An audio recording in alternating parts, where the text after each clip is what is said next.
But I praise God, and as I express, I wish that all the church could hear the Word of God and what God has to tell us, maybe even tonight. That we're living in a day that is a sign of the time, and I believe we're in the latter day. I personally believe this. The Bible says it, I believe it. A lot of people say, well, things are going to get better. Well, they will when we get to heaven. But I'm telling you, we're to have faith. But part of faith is knowing that God's in control, and if God made everything just right here on planet Earth, we wouldn't be looking for his return. So there will be a time of Jacob's trouble. There will be testing and hard times. I turn to the book of Genesis chapter 32. Something that I feel, and this is a scripture I could not quite and still don't completely understand, but I feel like I see a little bit more of it than I used to. But in Genesis 32, it's a story, part of what Jacob and Esau. Now, Jacob and Esau was twins. Esau started out first. They tied a ribbon on him.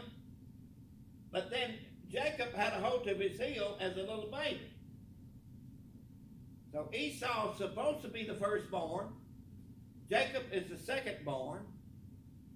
But then you know how that Jacob, in fact, his name means grabber, tricker, or fooler. I hate to say that, but that's what that really, and the reason he was named that. And he lived a life of wanting to take advantage of people. And he saw his brother hungry, and Jacob's cooking, and he said, well, I tell you what. He says, I want some of them beans. He says, I'll give them to you if you give me your birthday party. And Esau says, okay. So you just be the firstborn, and I'll be the second. So you can't blame Jacob for all that, but yet he had a way. He was like a car salesman. He could talk people into things. But he lived a life like this, but yet he reaped what he sowed. You know, his daddy-in-law fooled him and gave him the wrong woman to start with. Gave him Leah instead of Rachel, so he had to work 7 more years to get the one he loved. It made him end up with 2 wives instead of 1. And then Jacob kind of went his way and Esau went his way. But Jacob had a fear for years that when Esau saw him, Esau was going to kill him. Jacob feared that. God had blessed both of them in 2 different directions. And they had herds and a lot of things. And when you read in Genesis, Jacob is going to try to make amends with Esau, but yet he says he'd probably kill me. So he gets his, let's look at verse 22, Genesis 32:22. Jacob rose up that night, Genesis 32:22. Took his 2 wives and his 2 women servants, his 11 sons, and passed over the ford Jabbok. And I think that's important. Jabbok. He passed over that. I looked that name up. That name means to empty self or to die to self. Jabbok. Die to self. Empty yourself. He took them and sent them over the brook and sent over that he had, which you can read further back and see that he sent 200 she-goats and 20 he-goats and 200 ewes and 20 rams, and he sent lots of things to make amends with his brother one way or the other. Not knowing, but yet he doesn't want his wives or his children killed, so he's trying to send gifts, and then he's going to come and beg that they can become a family again. That's Jacob's idea. The family's gone on. Jacob's by himself. Verse 22 of Genesis 32. chapter 32, verse 24. I'm in Genesis 32, 24 now. Jacob was left alone. They just got through crossing the place called Tidida South.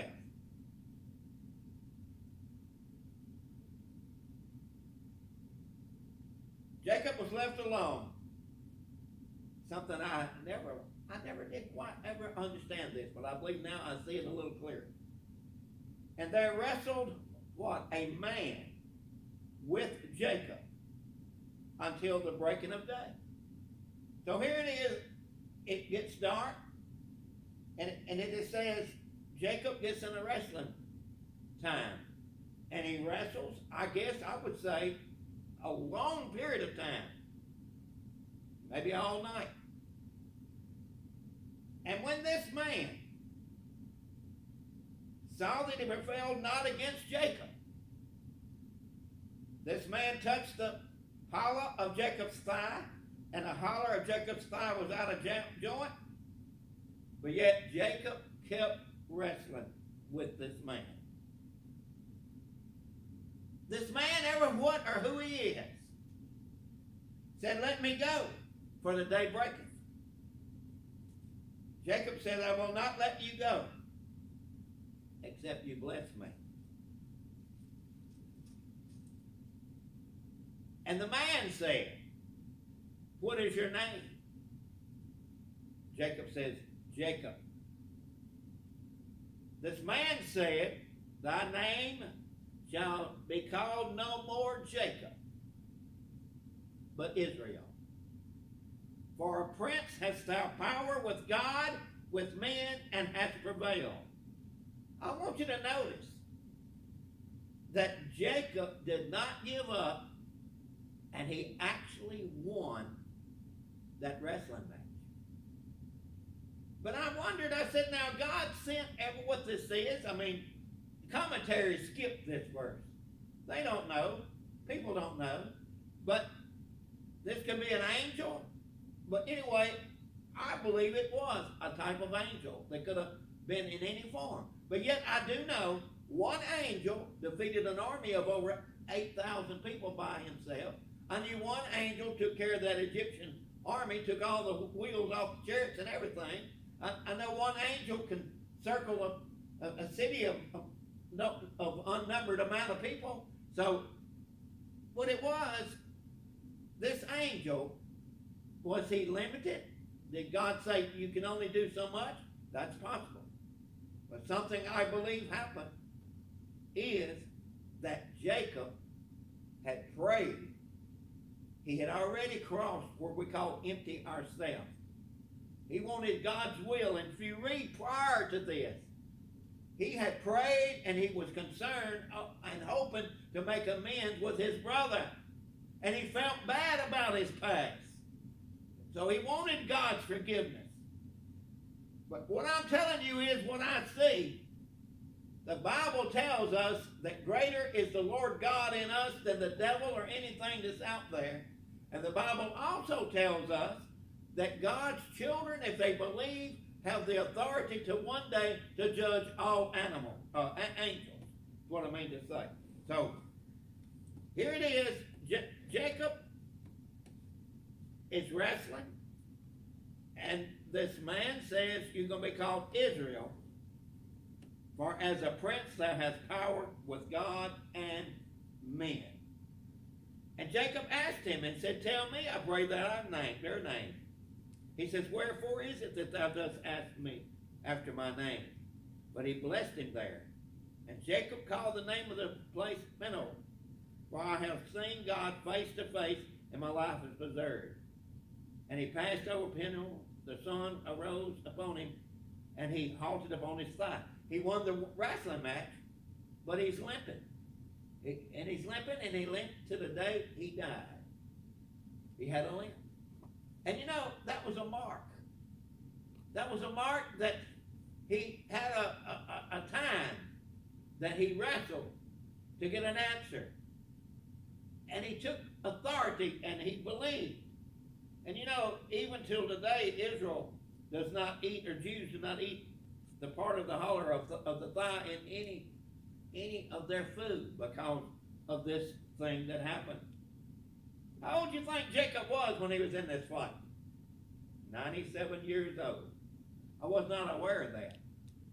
Here he is, a 97-year-old man, but yet he's wrestling with all his might, and he doesn't stop. He just keeps on and on and on. And I believe it's because the power of God was in him to prove that he could, and he was with all his heart. He's died to himself. He's made things right with God, and God was able to answer that prayer. But his name was changed from the heel grabber, the deceiver, conniver, to Israel. And when you look the word, the name Israel up, and it says a bit of it right there, the name Israel means having power with God and God's fighter, God's warrior. That's what Israel means. And because of this wrestling match, it really made things happen to where the promises of God being fulfilled begin to happen quicker. A nation is born from this wrestling match. God says that I chose Israel because Israel is the least that could ever be thought of for me to use to defeat the wickedness of the whole world. Israel is very small. Land is unwanted. People that it's not easy to get along with is what I understand as I read.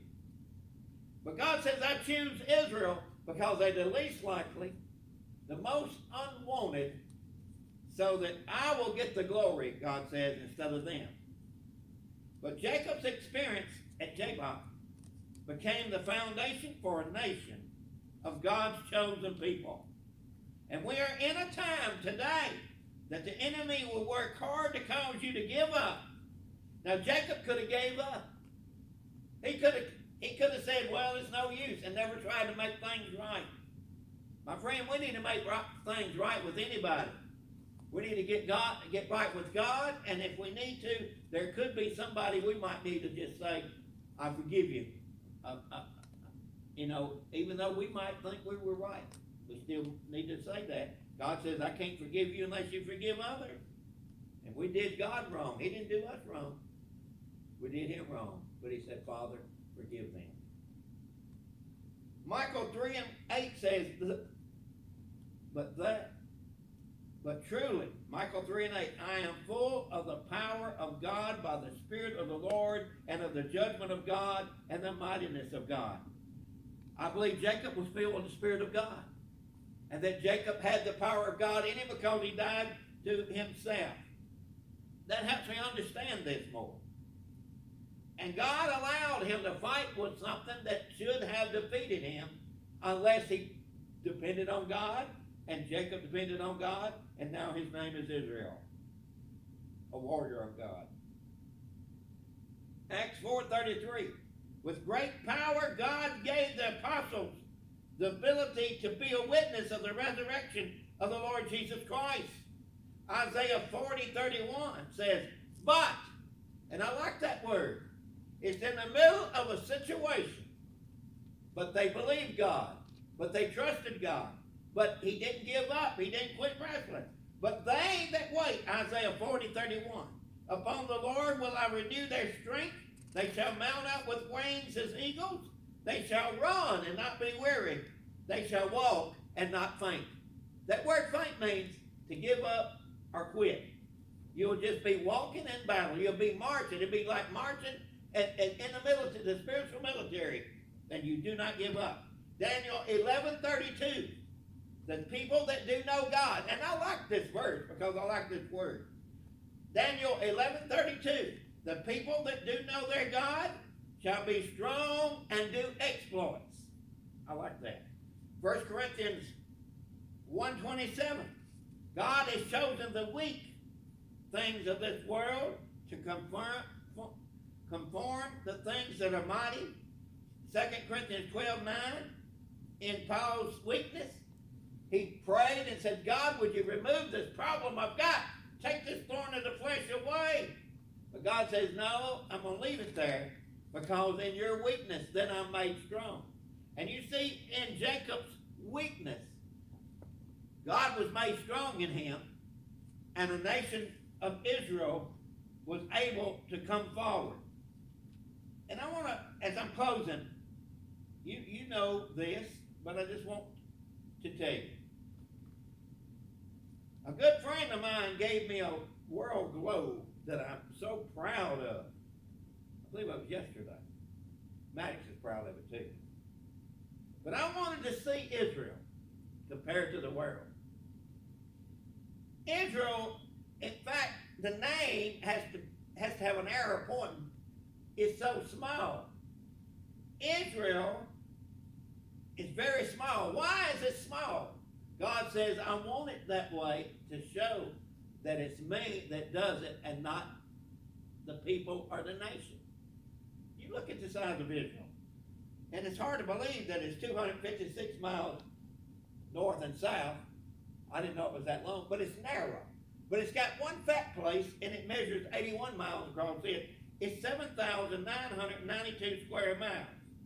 And it's just like, what, little Denmark or one of those little states. Very small. You know what Israel's national anthem is? It's H-I-T-I-K-U-A. It means the hope. And this made me appreciate the Israeli flag. The Israeli flag was developed on the thoughts of the prayer shawl. It's got the same colors, got the Star of David, and so I like it better now. I've liked it all the time, but of that. But what I want to tell you is this. God says Israel will become a nation.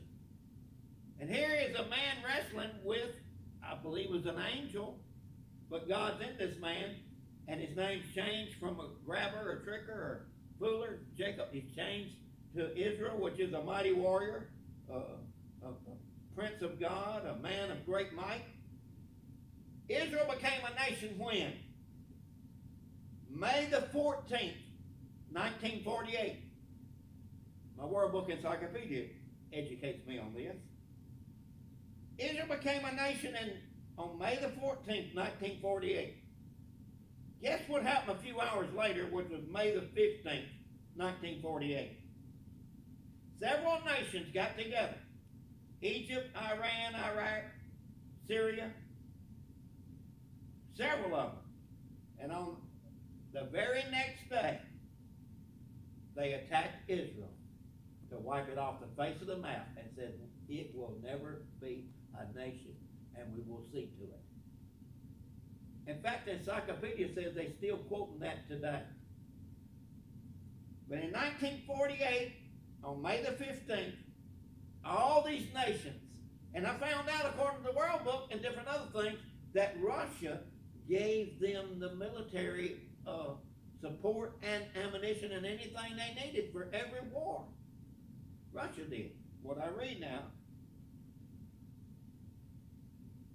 But when they came in, that World Book says, and history will tell you, that Israel defeated all those nations, just a handful of people. But still, the enemy says, we're still going to wipe them out. In 1956, the Arabs got several nations again, says we're going to get Israel this time. Israel defeated those that was against them in 1956. 1967, we know it as the 6-Day War. Israel defeated them again. My friend, that's impossible. But it was impossible for Jacob to win a wrestling match over something much more than him. But yet God is greater. And God in you is greater than any problem that you will ever face. God is good. And Israel, the smallest of the nations. I need to hear this. You might not. I want to trust God more and have more faith in this area. But I'm concerned for many churches. in this day and time. You know, the devil will use excuses when everything's perfect to stop people from coming to church. And then things happen that, like this. But my friend, guess what? The church is going to go. It's going to stand. Because it's built up on the rock. And don't you ever let it come to your mind. You keep resting. You keep fighting. Because Jesus Christ is Lord. Don't you back up. Israel, the fighter of God, the warrior of God. And we spiritually are to stand the ground and to fight and believe. We love you, and I thank you for being here. I pray that God will use this word somehow in this day. Don't give up. Don't back up. God's in control, and you can do the impossibility.